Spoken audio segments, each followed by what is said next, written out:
নমস্কাৰ দৰ্শকসকল, যিহেতু ৩ জুলাই বিশ্ব পক্ষী দিৱস, সেই গতিকে ১ জুলাইত আমি চৰাই খাদ্য বিতৰণ আৰু বৃক্ষৰোপণৰ এটি অনুষ্ঠান আয়োজন কৰিছিলোঁ। সেইখিনি ঠাইত আমাক খাদ্যৰ যোগান ধৰিছিলে জীৱ জন্তুৰ চৰাই চিৰিকটিৰ ৰ'দৰ দেশলৈ নামৰ অনুষ্ঠানটিয়ে। তেওঁলোকক বহুত বহুত ধন্যবাদ আৰু খুব সুন্দৰকৈ আমাৰ এই অনুষ্ঠানটি নমস্কাৰ দৰ্শকসকল, স্বাগতম জনাইছোঁ।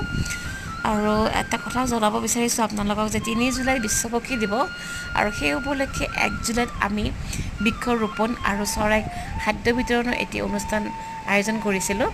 আৰু সেই অনুষ্ঠানটি সকলোখিনি খাদ্য ৰ'দৰ দেশলৈ নামৰ অনুষ্ঠানটিয়ে আমাক যোগান ধৰিছিলে আৰু তেওঁলোকক সেইবাবে বহুত বহুত ধন্যবাদ। তাৰে এটি সুন্দৰ দৃশ্য আপোনালোকৰ ওচৰত লৈ আহিছোঁ, আশা কৰোঁ ভাল পাব। লগতে আমাৰ সকলো সদস্যই এই অনুষ্ঠানটিত জড়িত হৈ